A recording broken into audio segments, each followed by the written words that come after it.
Morning Dew, Kamis 27 Agustus 2020, dengan tema Kedaulatan Tuhan.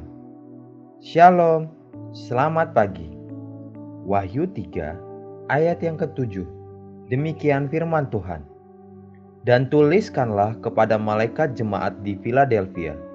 Inilah firman dari Yang Kudus, yang benar, yang memegang kunci Daud.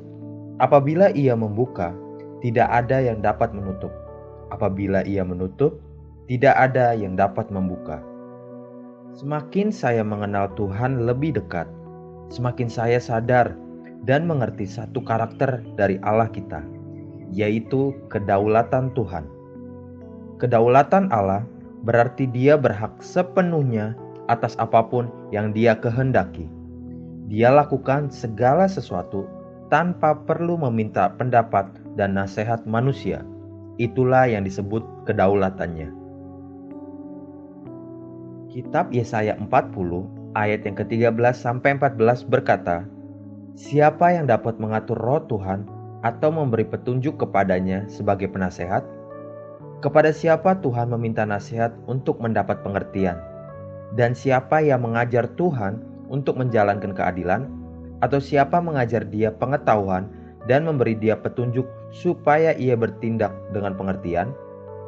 Jika kita aplikasikan ke dalam hidup kita sehari-hari sebagai anak-anak Tuhan, kita akan melihat satu kebenaran seperti yang kitab Wahyu 3 di atas sampaikan.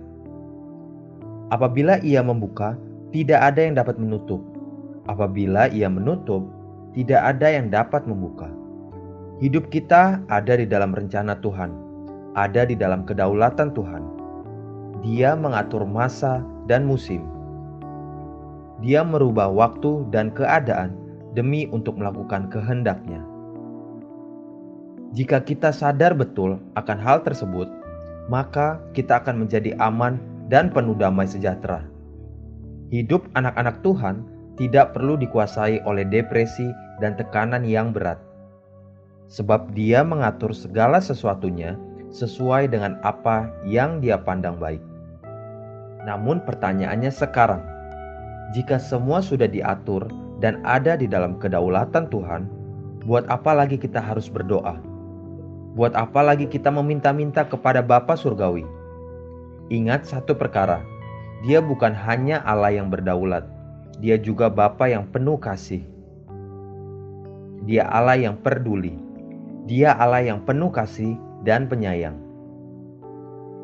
Jika demikian, mungkinkah Allah yang penuh kasih dan penyayang membiarkan kita berlama-lama ada di dalam penderitaan? Di dalam salah satu doanya di kitab Ratapan, Yeremia berkata, Ratapan 3 ayat yang ke-31 sampai ke-36, demikian firman Tuhan. Karena tidak untuk selama-lamanya Tuhan mengucilkan. Karena walau ia mendatangkan susah, ia juga menyayangi menurut kebesaran kasih setianya. Karena tidak dengan rela hati, ia menindas dan merisaukan anak-anak manusia. Kalau dipijak-pijak dengan kaki tawanan-tawanan di dunia, kalau hak orang dibelokkan di hadapan yang maha tinggi, atau orang diperlakukan tidak adil dalam perkaranya, masakan Tuhan tidak melihatnya? Bersyukurlah kita memiliki Allah yang berdaulat, tapi juga Allah yang penuh kasih. Mari kita bersatu di dalam doa. Bapa Surgawi, aku bersyukur karena Engkau. Aku selalu dan senantiasa akan bersyukur akan kasih setiamu yang melampaui segala akal. Sekalipun aku tidak mengerti kenapa semua ini terjadi, tapi aku sekali lagi mau bersyukur. Terima kasih Bapa. Terima kasih Tuhan Yesus. Terima kasih Roh Kudus. Amin. Jesus loves you, and so do I.